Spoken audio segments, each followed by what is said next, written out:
Vrede, vrede geliefdes, kinders van die Here, deurgedra deur Jesus bloed. Nou, ek is vanmôre dankbaar vir die Here, ek is so bly vir die Here, vir die geleentheid wat ek het vanoggend, om net my oë oop te kan maak, om vir die Here net die eer en die lof toe te swaai van hy is dit waardig, hy kom dit toe, van hy is wie hy is.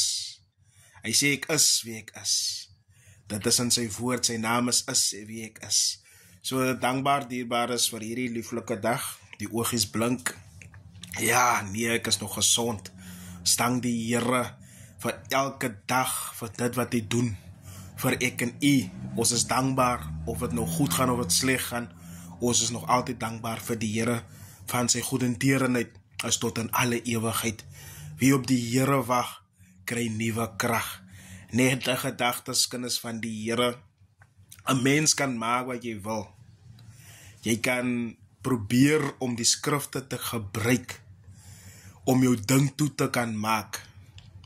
As jy met 'n ander man se vrou sit, en jy die ander man se vrou, sy man lewe nog, en jy gaan trou hom, en jy dien nog die Here, dan wil ek vir jou sê, jou dien is te vergeefs. Dit is 'n gejaag na wind, want dit is echt breek. Hoor u, dit is echt breek, as u gaan na Mattheüs 19 toe, as jou man nog lewe, of jou vrou lewe nog, en jy gaat vat 'n ander vrou, en jy trou hom, dan is jy echt breker, van jou vrou lewe nog, of jou man lewe nog. Jy kan maar wat se ministry of wat se kerk ook het, maar as die vrou nie jou vrou is en jou vrou lewe, dan is jy hoereerder. Verstaan nie wat ek sê? Dit is die woord van die Here wat sê, gaan lees Mattheüs 19. So, jy kan maar wat se profeet is, heilige profeet, wat se bediening ook in staan. As jy met 'n ander man se vrou sit, of jy sit met 'n ander vrou se man, dan is jou dien is te vergeefs. Tensy jy die vrou los en versoen met jou man of versoen met jou vrou, en probeer dinge regmaak, sodat die werk van die Here kan regloop. Hoe gaan u vir my leer, as u 'n ander man se vrou gevat het? Hoe gaan u vir my leer, as u nie wil versoen met dit wat u opgebou het? Van, jy moet kan vergewe. Ja, die Bybel sê, jy kan skei weers hoerdery, maar dan moet jy so bly alleen. Verstaan nie?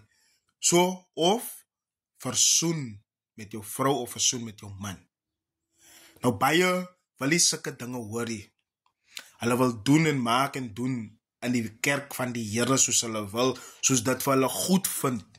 Moet dit gaan, God moet volgens hulle gaan, maar dit gaan nie meer volgens die woord nie. En as 'n mens hierdie dinge praat, dan wil mense staan in kwaadrak. Jy kan nie kwaadrak van my, jy moet kwaadrak vir die woord van God. Die woord is God. En God het dit in die begin daar gesit, en die woord was by God. So, dis wat hy gesit het, dit staan daar. Ons is maar net instrumente om dit te vertolk. Maar die woord, hy is tot in alle ewigheid. Hy sê, alles kan verbygaan, maar nie sy woord nie. So as u nog in dit instaan, dat jy lewe met 'n ander man se vrou, of vrou jy lewe met 'n ander vrou se man, dan jy bekeer tot God, en jy nog nie God in jou lewe in nie. En as jy nog nie Mattheüs 19 gelees, wat sê van egbrekers, en van hoerdery en dinge nie. So, maak klaar, soos Amos sê, maak klaar, om jou God te ontmoet. Die Here seën.